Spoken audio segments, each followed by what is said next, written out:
G'day guys, welcome to the Cricket Show. This week's backdrop is Waikaraka Park for the White Cross Auckland District Age Group Tournament.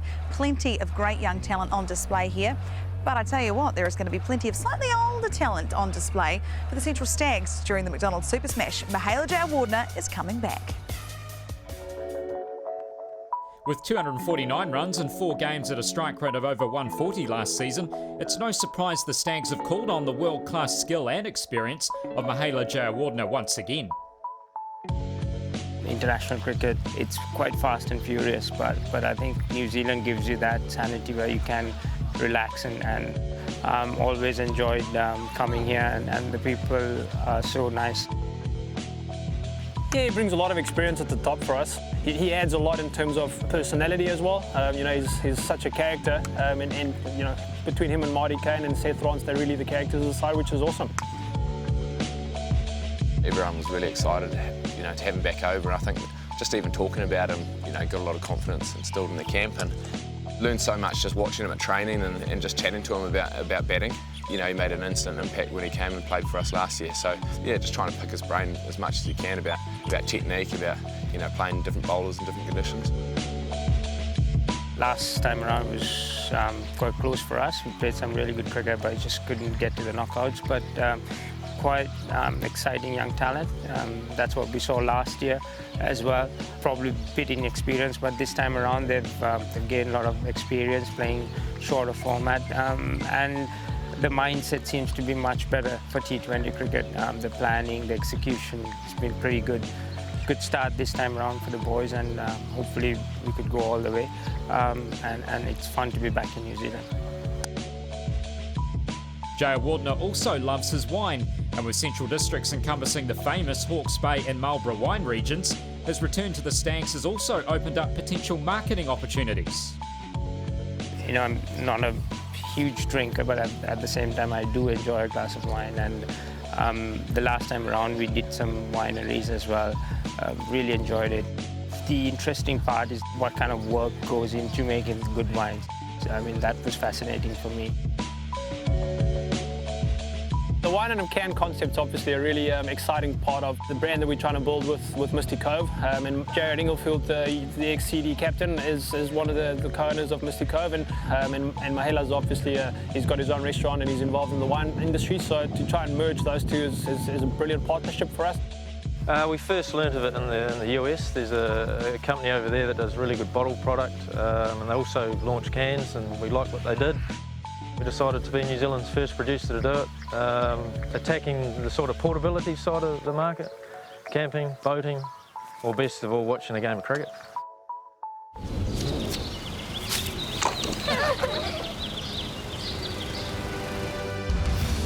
We've taken club cricketers who love the summer game and think they have what it takes to be a TV commentator.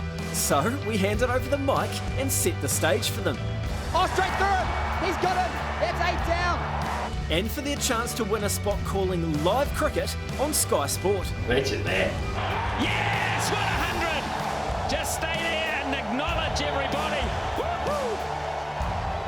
This week on Club Cricketers Call, we're rolling down to East Coast Bays Cricket Club, where we have two slightly imaginative lads.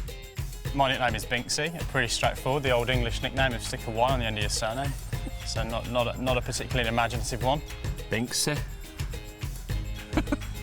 If you say so. Played for the club for 27 years now, so I started here when I was 5. Yeah, it's definitely the only club I'll ever play for in Auckland. It's pretty dear to my heart. It's definitely a Bay stalwart, I guess you'd say. He would class himself as an off-spinner, but having kept wicket to him for a season, I only saw him bowl one ball off the straight, and that was when it hit a pebble, so it certainly doesn't spin it. I do have to be honest, I hope they have a little bit more rip, turn, variation on the mic when it comes to their commentary. So my favourite commentary moment would have to be 2005 Ashes Edgbaston Test match, where Richie Benaud was in the hot seat. Harmison came in, bowled a bumper at Kaspovich. I think he only used 4 words. Although something that Binksy missed there was Richie's dulcet tones, and it was Jones, Bowden. Jones! Bowden! Kaspovich! Watchin, Binks. These lads will be hoping for a bit of Richie magic themselves as they join our host Mark Richardson. Welcome to Club Cricketers Call, East Coast Bays. Now, we must make a note now that we've added some international flavour to today's challenge. Where are you from, sir? Originally from Birmingham in England. What English commentator do you think you'll most likely be like? Probably Henry Blofeld. Oh, God. He's going to sabotage this for you, isn't he? Possibly. What English commentator would you like him to be like? A bit Bumble. Is that your favourite commentator? Yeah, love Bumble. So you'll be looking to be entertaining? Yep, for sure. You know what? I'm not too sure the style of commentary that you two may adopt will be right for the piece of action I'm about to give you. The fact that everybody is a little on edge, what could be very historical moment. Now, you may have heard Simon Dull commentating there. Now, I can tell you from experience, this is a moment in which all of us commentators at Sky were concerned about having to call because the moment would be so significant. He works it to the gap. He's got it. Magnificent. I hope you guys can get somewhere near it. All the best. Welcome to the Basin Reserve. It's the 5th day of the second test, New Zealand versus India, and it could be a momentous day for New Zealand cricket here today. Brendan McCullum, just 19 runs away. There he is with Jimmy Neesham walking out into the middle, and what a rearguard action it's been from these two. So yeah, you can feel the tension here in the stadium today. It's filling up nicely, people outside the grounds. Looking forward to an exciting morning. There's a few guys who have probably taken a sick day, hope their bosses aren't watching. It's almost the hardest, isn't it, those first 20 runs, and he's got to start again today, and he's bound to be nervous. Here's Zahir Khan in now, and oh, it beats the outside edge. McCullum pushing away from his body, that's a nervous shot. Good seam position there from Khan, and just a little bit of wobble through to Dhoni. Quite rightly, he's just feeling for it. What's bat and ball? Sharma in, and McCullum's flicked that one away off his pads beautifully. In the air for a little while, but it's into the fence before, and McCullum's away this morning. That'll feel good, straight out of the middle of the bat. Khan in, and McCullum slaps him through the leg side. Sits back on that back foot and just smashes it through mid-wicket. A wide pull shot, but McCullum's obviously seeing it pretty well. He has smashed that away. Sharma, and he's gone it! Oh, just short. Just short. Wow, Sharma just getting a little bit of wobble away, and McCullum snicks off, and it doesn't carry through to Dhoni. It's so close there. Look at Neesham in the background there. Relieved man, as is McCullum. Oh, McCullum, he's got that one away off the back foot. Just rocks back and hits away off the hip through the leg side for 4. That's a magnificent shot. McCullum just 3 runs away now. Yeah, and that's a better one than the first pull shot. Really gets hold of this and gets it behind square as well, which from there just shows how fast his hands are. Clips it away, just 2 or 3 bounces, and he's not far away now, Paul. Just the 2 runs, Adam. It's probably the toughest 2 runs he'll ever score, though. And you'll see we're into the 200th over here. Neesham's just brought up his 100. And Zahir Khan rolled 48 overs. The legs must be pretty sore. Here he is to McCullum. And he back cuts it. It's through again for 4. What a shot, McCullum. There's Stu on the balcony, his father. All the black caps out congratulating him. Brendan McCullum, the first New Zealander to score 300 in a test. And he joins not only an illustrious club of triple centurions in Test cricket, but also following up from his 200 at Eden Park, the first New Zealander to follow that with 300. Just Sir Walter Hammond and Sir Donald Bradman in that club with Brendan McCullum, and he really does epitomise the brand of cricket that this New Zealand side have been playing over the past 18 months or so, Paul. Yeah, and McCullum really leading from the front. He's the leader of the side, no question. That'll feel great. His dad, Stu, ecstatic there. Wow, what a sensational innings by this man. Paul and Adam, East Coast Bays represent. How do you think you represented? Pretty nerve-wracking. Beans were going. Yeah. You want to know what I think? Sure. Well, I wasn't actually thinking.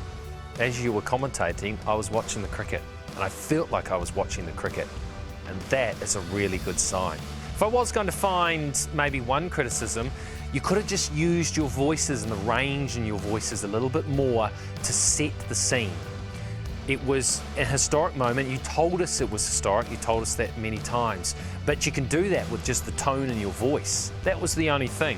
Otherwise, guys, really impressed. Well done. Thanks, Rick.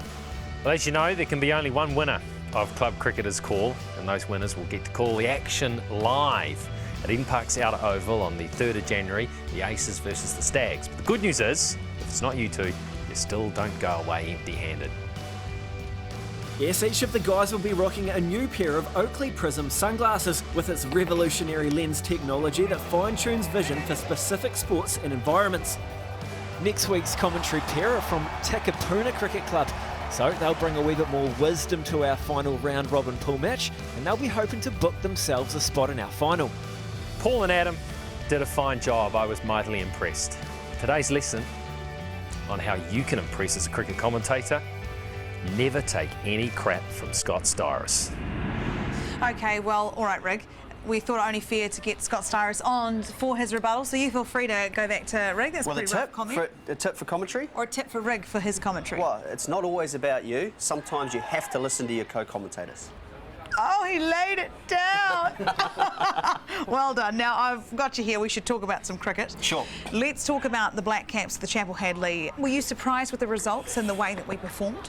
If I'm honest, no, I wasn't surprised at all. I thought two very good bowling attacks beforehand and two batting units that were struggling a little bit. They'd been beaten 5-0 in South Africa, but they'd sent a substandard or a second-string bowling lineup across to South Africa. They were back to the big guns at home. So I always thought our batsmen, just due to their inexperience, were going to struggle a little bit.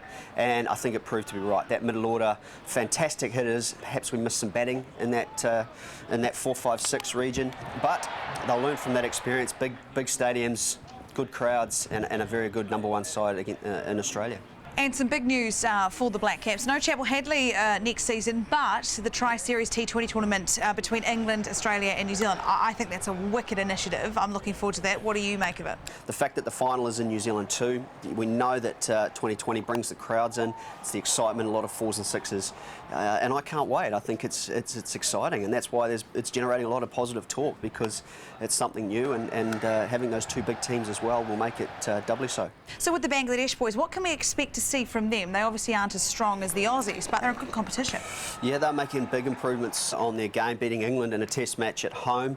The big challenge for them is the fact that they have such huge difference in their home road splits. At home, they are a danger. They've beaten us in the last 7 one-day internationals in Bangladesh. Overseas, a different story, and I expect us to be too strong, but they are making huge strides, and we can't underestimate them at all.